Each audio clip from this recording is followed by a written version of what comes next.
discuss about the students electric energy. What is the electric energy? Because this is the best tools for to solve the numericals for class 10 student and class 12. अगर कोई बच्चा class 10th में है तो उसके लिए भी important है, अगर कोई क्लास 12th में है उसके लिए भी इम्पोर्टेंट है ना. तो न्यूमेरिकल्स लिए थोड़ा बहुत इंपॉर्टेंट बन जाता है. क्लास 10 के लिए कंपल्सरी इंपॉर्टेंट, क्लास 12 को ज्यादा इंपॉर्टेंट नहीं है, बट हाँ समझना तो है. सिलेबस में आएगा तो पढ़ाया जाएगा आपको. क्लास 10th वाले स्टूडेंट्स बहुत ध्यान से देखिए, ध्यान से देखिए. अगर आपके पास, मैं कह रहा हूं कि आपके पास कोई के ऐसे वायर मैंने दे दिया, वायर का रेसिस्टेंस तो कुछ ना कुछ होता ही है आर, और इसको मैंने करंट करा दिया एक बैटरी से या सेल से, अब की को क्लोज कर दिया.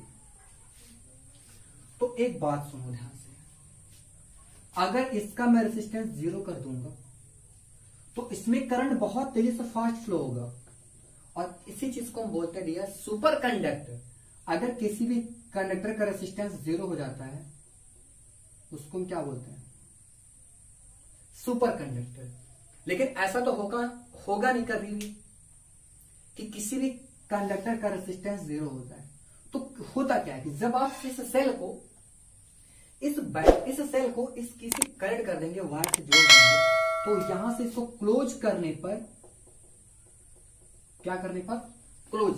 क्लोज करने पर करंट फ्लो होगा. अब ऐसा तो है नहीं कि करंट सीधे फ्लो होगा, करंट के फ्लो होने में कुछ अपोजिशन आएगा, और वो अपोजिशन करेगा कौन?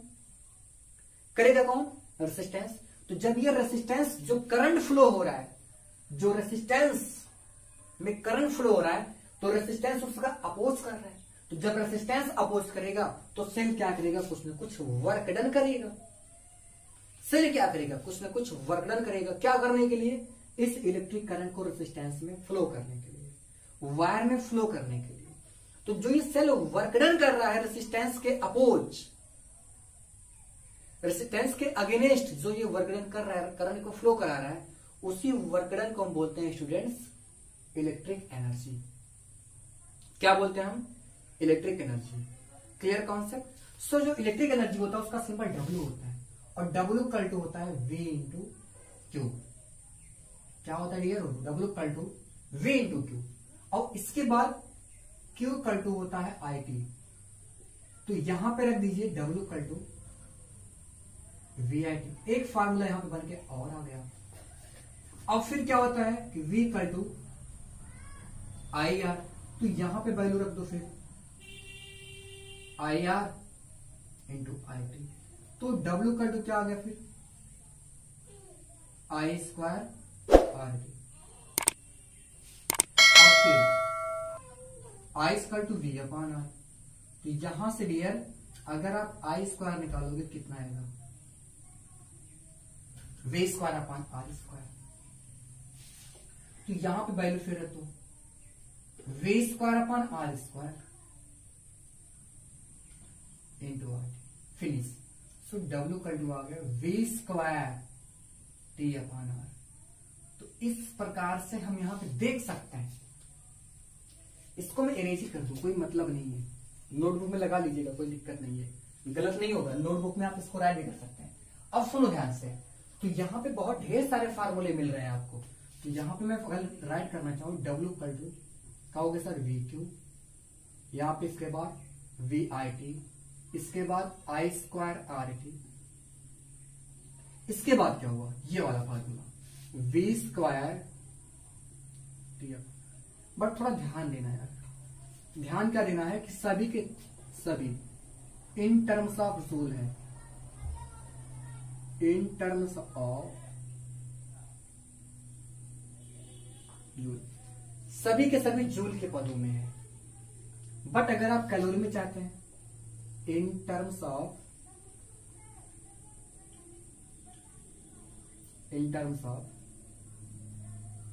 कैलोरी, कैलोरी के टर्म में लेकर आओ तो क्या होगा?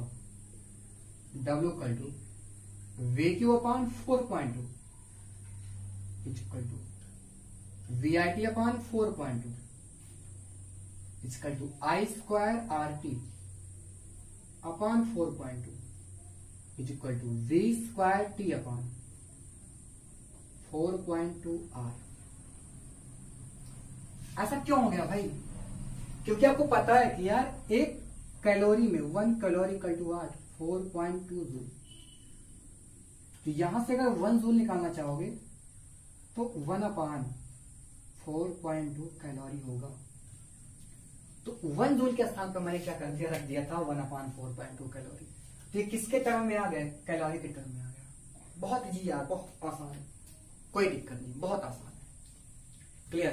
तो इलेक्ट्रिक एनर्जी क्या होता है कि सेल या बैटरी करंट को फ्लो कराने में जो भी वर्धन करता है, और क्यों वर्धन करता है, क्योंकि रेसिस्टेंस क्या करता है, उसका अपोज करेगा। रेसिस्टेंस क्या करेगा, उसका अपोज करेगा, और जब रेसिस्टेंस अपोज करेगा तो वर्धन जाहिर से बात है, होना तो है ही भाई। तो इसी को हम क्या बोलते हैं, ठीक है, इलेक्ट्रिकल एनर्जी। इतने फार्मूले आए, आप इसको ध्यान से समझिए, अंडरस्टैंड करिए। Now discuss about the electric power. Important है इलेक्ट्रिक पावर। आप देखिए व्हाट इज इलेक्ट्रिक पावर, समझना है इलेक्ट्रिक पावर को भी आपको। क्लियर। इलेक्ट्रिक पावर क्या होता है, तो इसको पहले इरेज कर दें, हम नोट कर लिए होगे। ओके, सो इरेज करने के बाद देखिए इलेक्ट्रिक पावर, जब भी इलेक्ट्रिक पावर की बात होती है तो आपके दिमाग में उठता है कि 2.5 किलो का हाथ, बट यहाँ पे 2.5 किलो के हाथ की बात नहीं चल रही है। यहाँ पे बात कुछ और ही है। यहाँ पे पावर का मतलब ये होता है ना कि कौन सी डिवाइस कितने समय में कितना अच्छा परफॉर्मेंस कर पाती है। समझ में आई बात। उसी को क्या बोलते हैं, electric power. Electric power, electric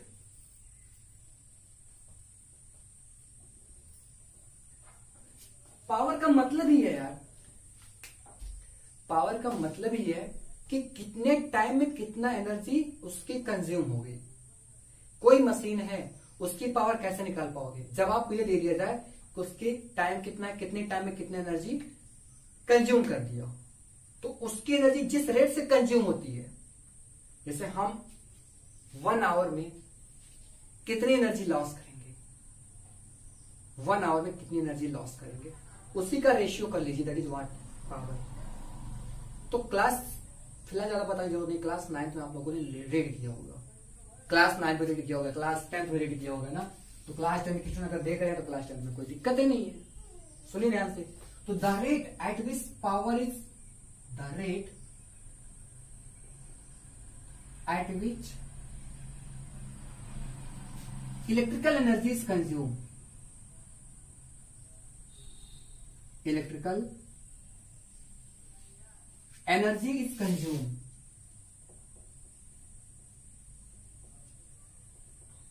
जिस रेट पर इलेक्ट्रिकल एनर्जी क्या होती है, कंज्यूम होती है, उसी को हम क्या बोलते हैं, इलेक्ट्रिक पावर। क्या बोलते हैं, इलेक्ट्रिक पावर। इसके अगर मैं यूनिट की बात कर दूं, सॉरी सिंबल की बात करूं पहले, इसका सिंबल देखो पहले, इसका सिंबल पी होता है, इसका सिंबल क्या होगा, पी, एंड पी कल टू होता है डियर W/T, प्यारा सा। अब इसके बाद फिर देखो W कल टू, अभी आपने क्या लर्न किया था, VIT/T, VIT हो गया था ना, TT finish. So P equal to कितना हो गया, V/I, अब फिर V equal to IR, so P equal to क्या हो गया, IR into I, so P equal to I²।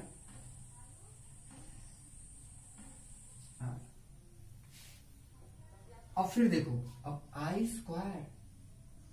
Equal to V² upon R², I² equal to what, V² upon R²। यहां पे अब क्या आएगा, P equal to V² upon R।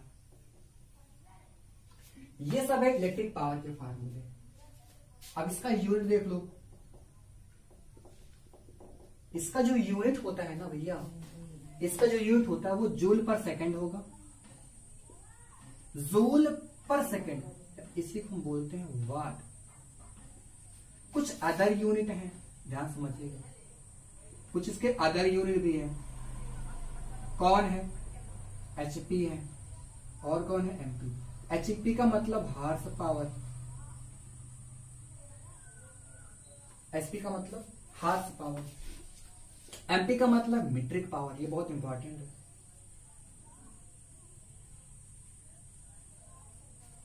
1 HP में कितना होता होगा, 1 MP में कितना होगा, 1 HP में डियर 746 होता है, इतना वाट, इसमें 735। अब एक बात और सुनो, दिमाग लगाना है। मैं बोलूं कि 1 किलोवाट कितना होगा, तो क्या कहेंगे सर, 10⁻³ वाट।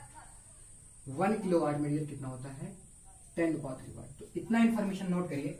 तब हम थोड़ा बात करते हैं commercial unit of electric energy, क्योंकि यहां से देखो एक यूनिट और बन रहा है W का, वाट इंटू आवर या फिर वाट इंटू सेकेंड।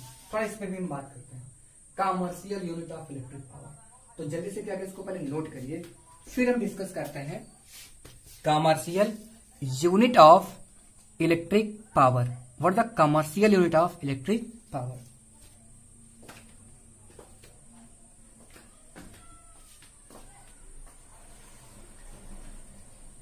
तो इसको इरेज कर दे रहे हैं।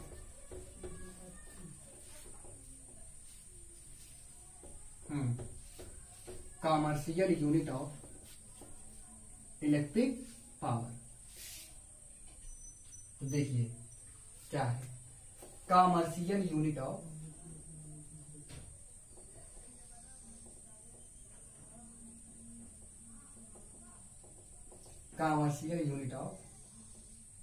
इलेक्ट्रिक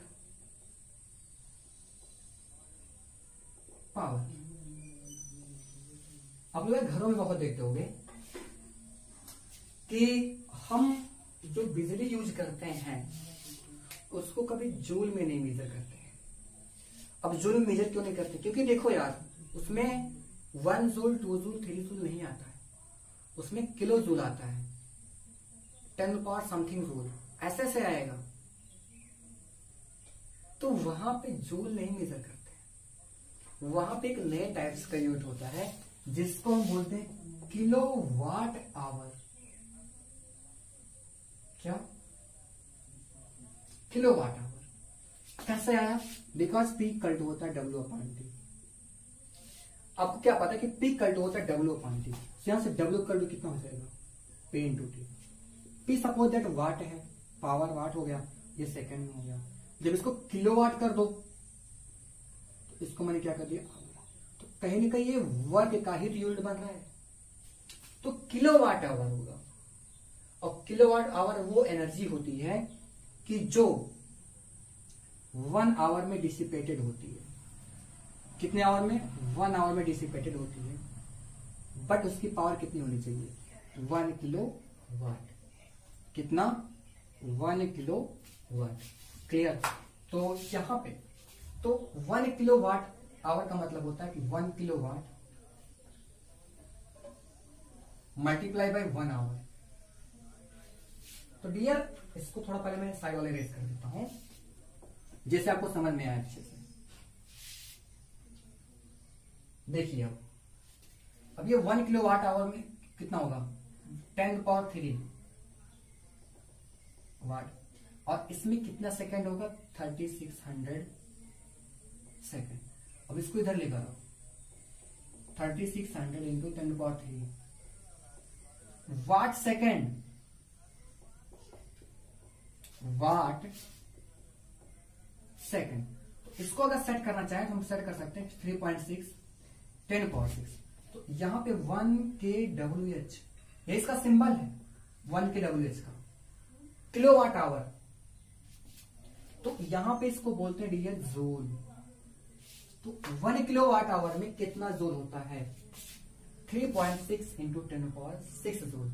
अगर किसी इलेक्ट्रिकल मशीन से 1 आवर में इतनी एनर्जी डिसिपेटेड हो रही है,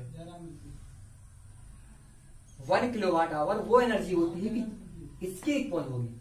और अगर इतनी एनर्जी 1 आवर में डिसिपेटेड हो रही है 1 किलोवाट वाले मशीन से, तो इसका मतलब एनर्जी कितना हो गया उसका, 1 किलोवाट आवर। तो 1 किलोवाट आवर वो एनर्जी है जो 1 आवर में डिसिपेट होती है। कब, जब मशीन की पावर 1 आवर 1 किलोवाट हो। तो यहां पर ऐड करेंगे 1 kilowatt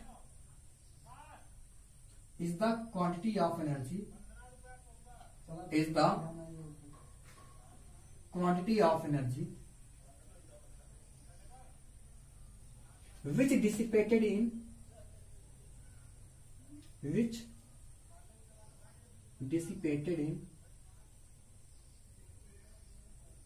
1 hour if the power of machine is, क्योंकि मशीन ही काम करेगा, power of machine is 1 kilowatt.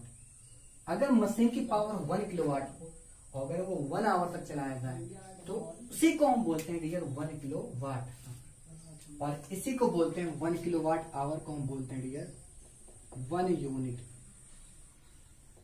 क्या बोलते हैं, कहते हैं बिजली को हम यूनिट मेजर करते हैं, कितना यूनिट है कितना यूनिट नहीं है, तो यूनिट बोलते हैं।